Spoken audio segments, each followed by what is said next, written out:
Olá pessoal, aqui é o professor Alexandre Miranda e nós vamos para mais uma aula hoje sobre as angiospermas.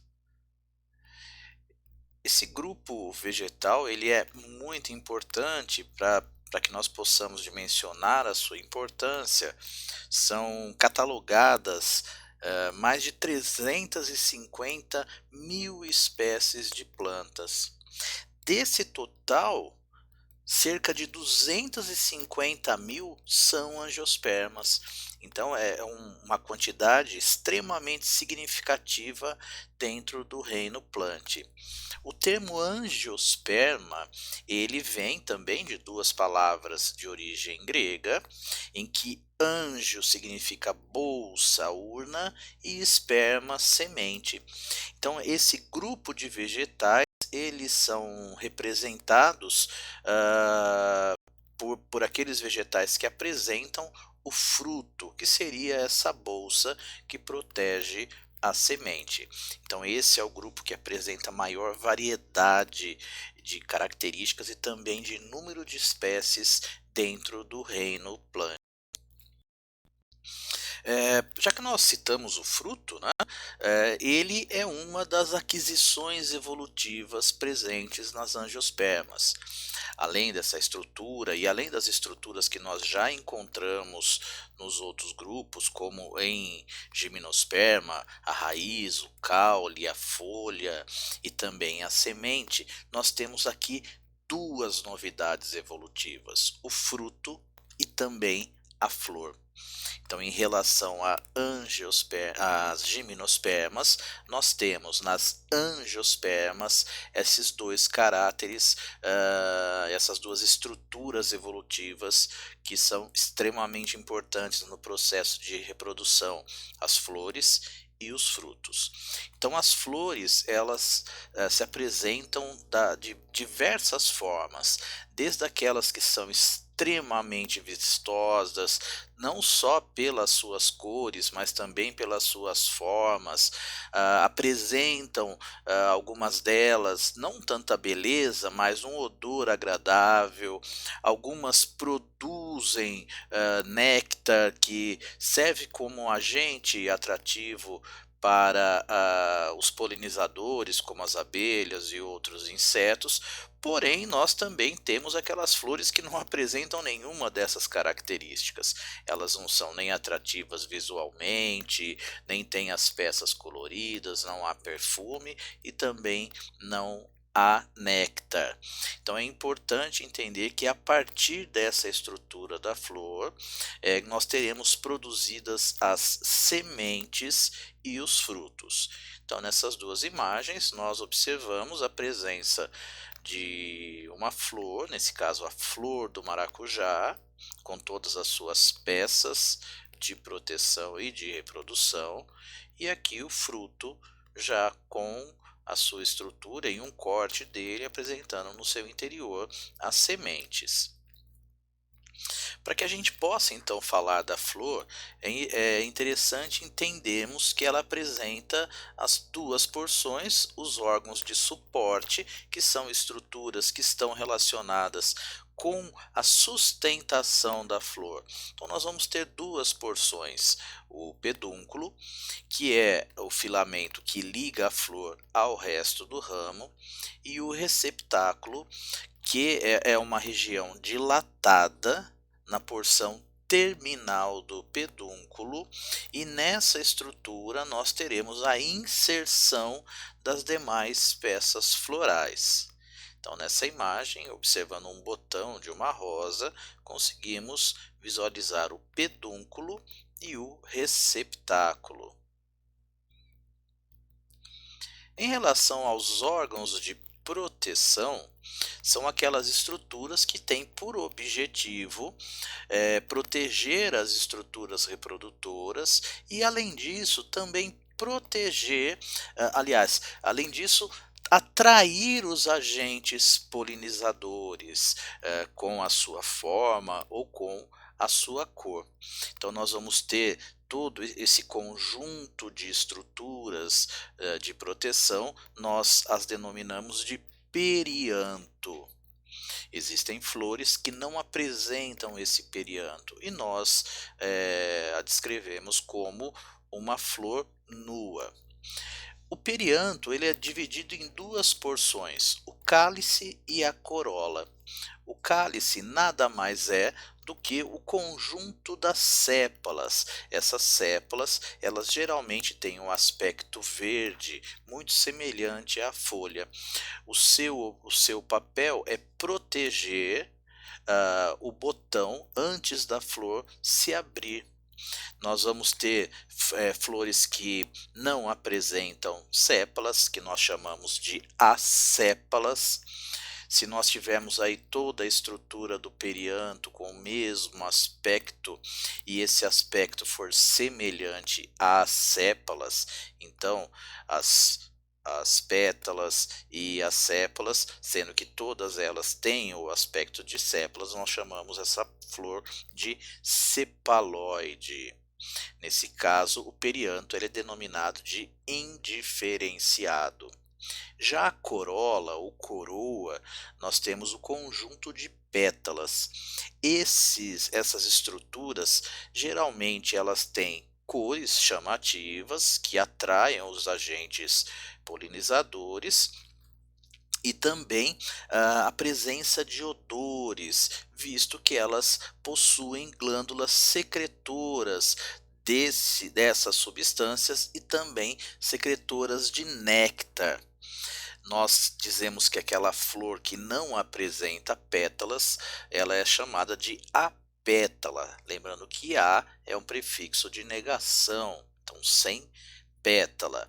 Se todo o perianto, então cálice e corola, eles tiverem o aspecto de pétalas, nós dizemos que essa flor é petaloide. E da mesma forma, como ele não tem a diferença entre pétala e sépala, nós designamos como um perianto indiferenciado. Então, nessa imagem, nós podemos observar uma flor sem pétala e sem sépala, chamada de desnuda ou nua. Na imagem do meio, uma flor assépala, ela só apresenta pétalas, e a imagem da direita nós temos uma flor somente com sépalas, então ela é uma apétala, portanto sem pétalas. Em relação aos órgãos de reprodução, nas folhas nós temos essas estruturas, elas originadas a partir de folhas que foram modificadas. Então, no processo de evolução, algumas folhas se modificaram e elas passaram a ter o caráter de fertilidade. Nós vamos observar que elas se localizam mais na região central da flor e elas são denominadas de esporófilos. Essas folhas férteis modificadas, elas podem ser masculinas, se localizam num anel mais externo e podem ter o caráter feminino que se encontram na região interna. A porção masculina, chamada de androceu, ela é o conjunto de estames. Os estames são os esporófilos, são as folhas modificadas e elas sustentam os esporângios. A sua estrutura é constituída por um cabo longo, denominado filete, e na sua extremidade final há uma expansão, denominada antera. Já o gineceu, que é a porção feminina, ele é formado por um conjunto de carpelos. O carpelo é o esporófilo feminino e ele apresenta uma região mais alongada numa das extremidades, oca, que ela é denominada de ovário. No seu interior nós encontraremos os óvulos. Quando a estrutura desse óvulo for fecundada, a parede do ovário ela se amplia, ela se desenvolve, o que formará o fruto. Então nós temos a porção do ovário, ligado a ele nós temos um prolongamento longo, mais estreito, que é denominado estilete, e essa estrutura termina numa região também mais alargada, denominada estigma. É no estigma que é a porção mais distante do ovário, que serão depositados os grãos de pólen no processo de reprodução. É importante observarmos que muitos vegetais apresentam nas suas flores estratégias morfológicas que impedem a autofecundação. Uma delas é ter o posicionamento do estigma acima das anteras, fazendo com que, havendo a queda dos grãos de pólen, não atingirá o estigma e assim não haverá a autopolinização. Então, nessa imagem, observamos ao centro a flor, com a sua estrutura completa, os órgãos de proteção e também os órgãos de reprodução. À esquerda, nós observamos a estrutura masculina, o esporófilo masculino, a presença do filete e da antera, um corte da antera apresentando os grãos de pólen no seu interior, e à direita observamos o esporófilo feminino, o carpelo, também conhecido como pistilo. Reparem que nós temos aí a presença do ovário, do estilete e do estigma. Podemos também caracterizar a flor através de padrões das suas estruturas. Nós chamamos isso de diagrama floral. Então, de dentro para fora, nós vamos observar, aliás, de fora para dentro, nós vamos observar a presença do cálice, da corola, a presença das anteras e a presença do gineceu.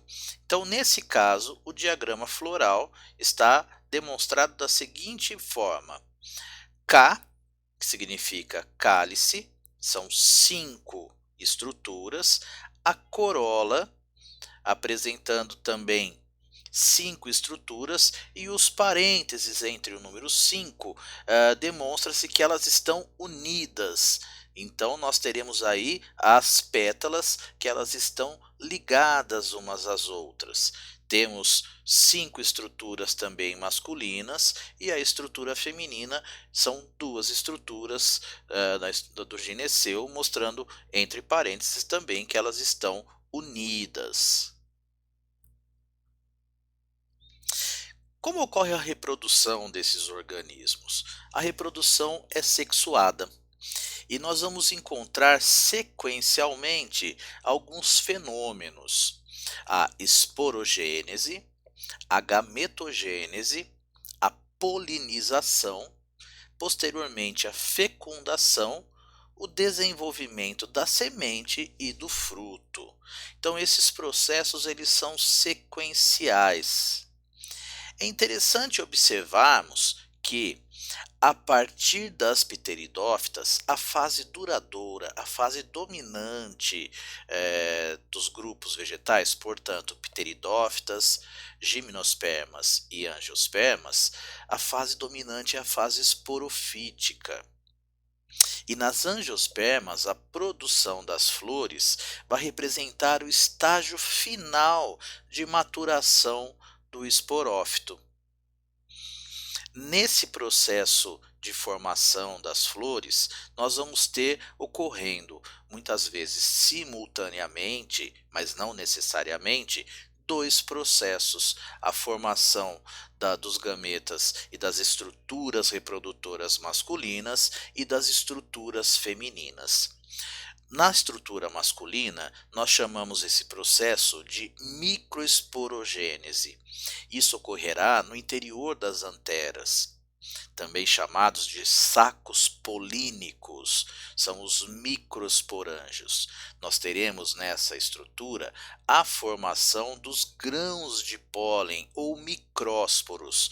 Essas estruturas serão formadas a partir de divisões meióticas. Então o esporófito é 2N e nós teremos a formação dos grãos de pólen já como uma estrutura N, haploide. Os grãos de pólen maduros, eles são envoltos por uma parede conhecida como exina. Ela é não contínua, então ela não recobre toda a estrutura do grão de pólen. E no interior desse grão de pólen, nós teremos um núcleo vegetativo e um núcleo germinativo. Nós já vamos ver qual é a importância de cada um desses núcleos. Quando o grão de pólen ele cai sob o estigma de uma flor através de um agente polinizador, esse grão de pólen ele sofrerá germinação e formará um tubo polínico. Repare que o tubo polínico é a fase gametofítica, é uma fase muito curta.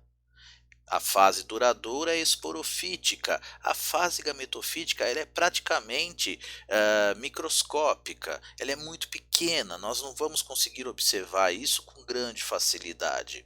É nesse microgametófito que nós teremos o processo de gametogênese. A formação do gameta será através de mitose. A estrutura do núcleo germinativo, ele sofrerá mitose, originando os núcleos espermáticos. Nós teremos dois núcleos espermáticos. Esse núcleo vegetativo, ele originará o tubo polínico. Como nós podemos observar aqui, o corte da antera, mostrando o microsporócito diploide, passando por meiose, formando os micrósporos N. Já a megasporogênese, nós estamos falando do processo feminino. Também é um processo muito rápido que ocorrerá no início da formação do óvulo. Essa estrutura do óvulo ele está preenchido por um tecido denominado nucela. Esse tecido ele vai se diferenciar, ele diferencia a célula mãe do saco embrionário, também chamado de megasporócito. O que ocorrerá também são divisões meióticas, que vão formar 4 células. Então, nesse saco embrionário, nós teremos uma meiose que formará 4 células, mas dessas 4 células, 3 irão se degenerar. Essas células degeneradas, nós teremos apenas a existência agora de uma dessas células. E essa única célula, através de processos mitóticos, originará o óvulo e outras células no interior do óvulo. Desse processo mitótico, no saco embrionário, nós teremos 8 células. Nós teremos 3 antípodas, 2 sinérgides, 2 núcleos polares e uma grande célula central, que é o gameta, conhecido como oosfera. Então, nessa imagem, nós conseguimos observar a estrutura do corte do ovário, em que nós temos o processo de meiose, formando 4 células haploides, 3 se degeneram, tenho uma única célula agora haploide, o megásporo. Essa estrutura é a porção gametofítica. Lembre-se que a fase duradoura é o esporófito, agora eu tenho o gametófito, muito pequeno, transitório, efêmero. Então, essa única célula sofrerá mitoses e nós teremos a formação das 3 antípodas, numa das extremidades, os 2 núcleos polares na região central, a oosfera tendo ao lado 2 sinérgides, e essa estrutura ela tem uma abertura que se chama micrópila. Então, a estrutura do gametófito feminino é essa estrutura com esses núcleos denominados de saco embrionário. Como ocorre a fecundação? A fecundação vai ser a junção das células sexuais, dos gametas, o masculino e o feminino. É esse processo que levará à formação da semente e posteriormente o desenvolvimento do ovário, tendo o fruto. Então nós teremos, a partir do momento que o grão de pólen é depositado no estigma, esse grão de pólen, graças ao seu núcleo germinativo, ele formará o tubo polínico. Esse tubo polínico, ele crescerá através do estilete e ele penetrará na estrutura da micrópila. Nesse processo de encaminhamento do tubo polínico, nós teremos a liberação de dois núcleos espermáticos que irão percorrer esse tubo até atingir a estrutura do saco embrionário. No saco embrionário, um desses núcleos espermáticos fecundará a oosfera, o que dará origem ao zigoto. O outro se juntará a dois núcleos polares, formando um tecido de reserva energética chamado endosperma, que é triploide. Repare que nesse processo temos dois núcleos espermáticos que fecundarão duas estruturas, que se unirão a duas estruturas diferentes. Esse processo é denominado de dupla fecundação e somente ocorre nas angiospermas. Então essa dupla fecundação, ela irá desencadear uma série de mudanças na estrutura do óvulo e na estrutura do gineceu. E dessa maneira nós vamos ter a formação da semente e a formação do fruto. Nessa imagem nós conseguimos observar então a formação a partir do micrósporo, toda a estruturação com o grão de pólen, o seu núcleo vegetativo e germinativo, aquele sofrendo divisão, tendo os dois núcleos germinativos e a estrutura vegetativa formando o grão de pólen, e aqui o processo de formação do saco germinativo, do saco embrionário, tendo a oosfera ao centro. O grão de pólen caindo sobre o estigma, repare a formação do tubo polínico que chega até a micrópila. É nesse momento que os dois núcleos espermáticos se unirão à estrutura da oosfera, formando o zigoto e se unindo aos núcleos polares, formando o endosperma triploide 3N.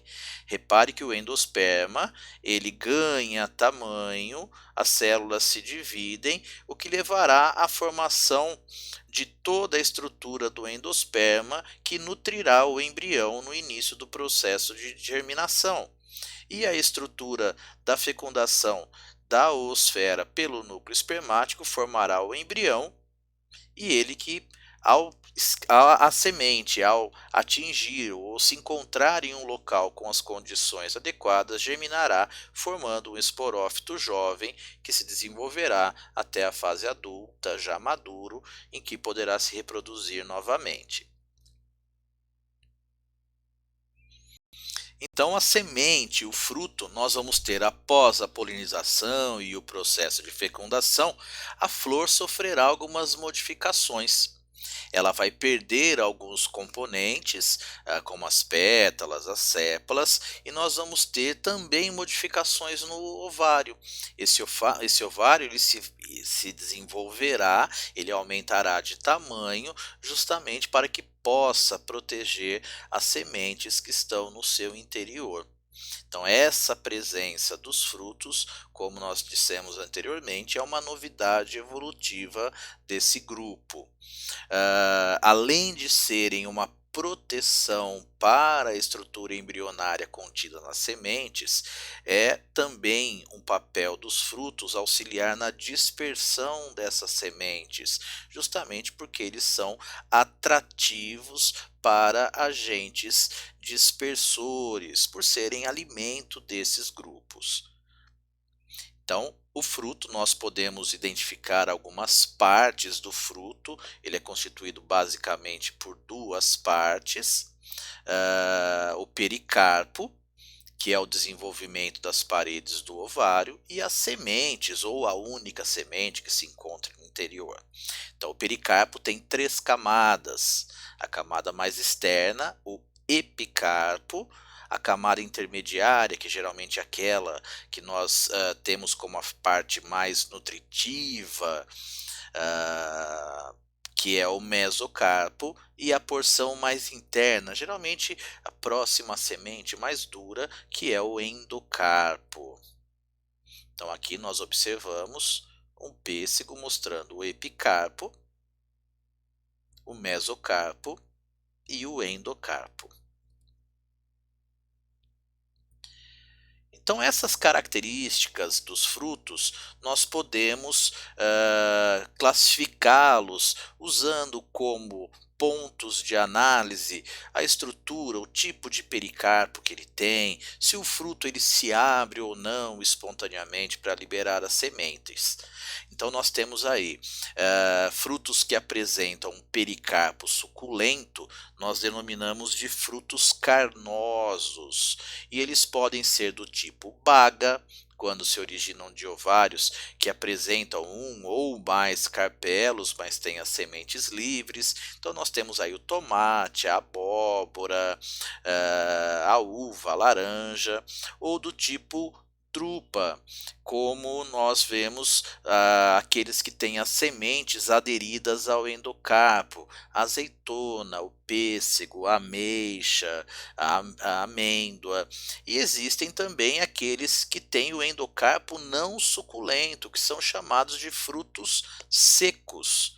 E eles podem ser deiscentes, quando eles se abrem ao amadurecer, liberando as sementes, ou indeiscentes, quando eles não se abrem ao se tornar maduros. Então nós observamos aqui diversos tipos, a classificação ela é bem variável, nós encontramos diversas classificações na literatura. Então, os frutos secos, como a ervilha e a castanha, os frutos deiscentes, como a ervilha, repare que ela se abre para liberar as sementes, os frutos monoespérmicos, que têm apenas uma semente, como o pêssego, o abacate, os frutos poliespérmicos, nós estamos observando aqui um melão, olha a quantidade de sementes que eles apresentam, frutos indeiscentes, aqueles que não se abrem, os frutos carnosos. Então nós temos aí uma série de classificações dos tipos de frutos.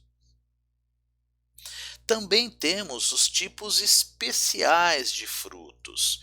Nós temos os chamados pseudofrutos, que aquela porção comestível não corresponde ao desenvolvimento do ovário. Temos um exemplo clássico, que é o caju. O caju, que nós comemos, o caju nada mais é uma hipertrofia do pedúnculo floral. O fruto mesmo é a castanha. Já a maçã, a pera, o morango é o receptáculo floral que se desenvolve. Então esse nós colocamos que são pseudofrutos. Ao comer a polpa de um abacate, olha que interessante, ou de uma manga, nós estamos nos alimentando de um fruto verdadeiro. Mas quando você saboreia o caju, uma maçã, nós estamos nos alimentando de um pseudofruto. Também a banana e a laranja de umbigo, a laranja baiana, é um fruto partenocárpico, também é um tipo especial. E ele corresponde ao ovário que se desenvolveu sem o processo de fecundação. Então nós não encontramos sementes nesses frutos. Então aqui é a imagem de um morango mostrando realmente qual é a estrutura do fruto, que são os aquênios. E toda a estrutura do morango nada mais é do que o desenvolvimento de um receptáculo floral. A semente. A semente, então, é o óvulo modificado e desenvolvido. Toda semente tem um envoltório que protege a estrutura do embrião. Ele pode ser mais ou menos rígido.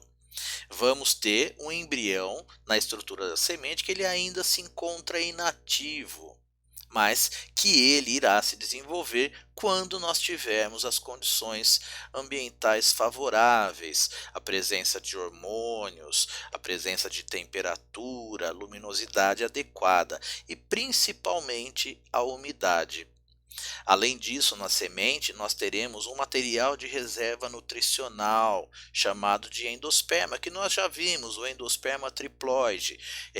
Essa substância que dará a nutrição necessária para o desenvolvimento do embrião, até que ele tenha já as estruturas de folhas e se torne capaz de sintetizar os seus compostos energéticos.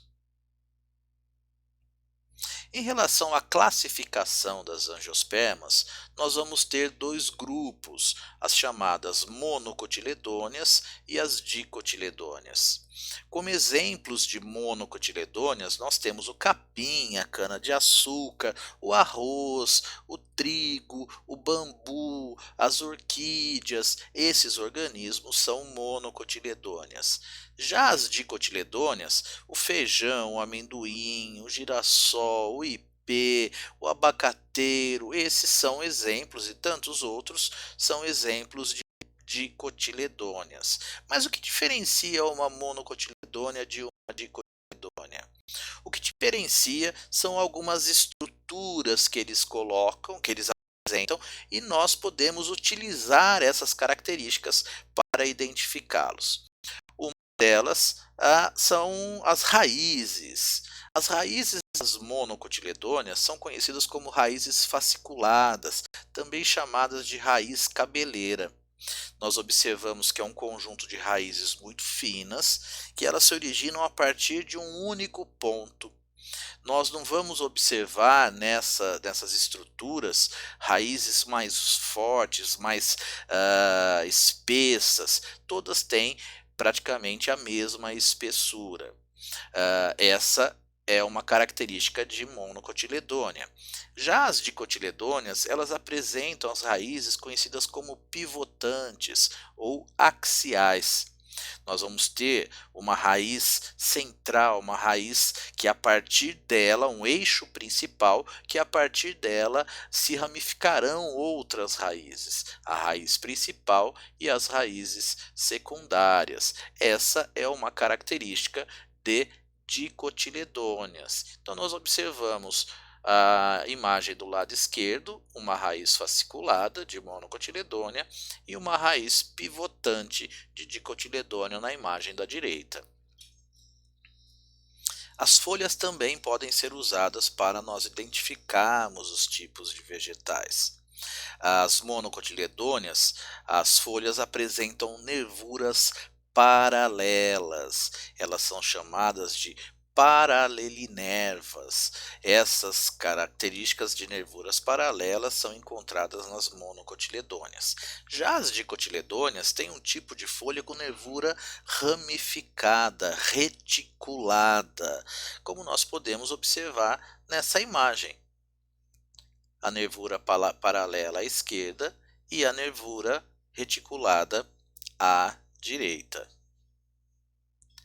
Finalmente, o que traz o nome da monocotiledônea e da dicotiledônea, que é a estrutura da semente.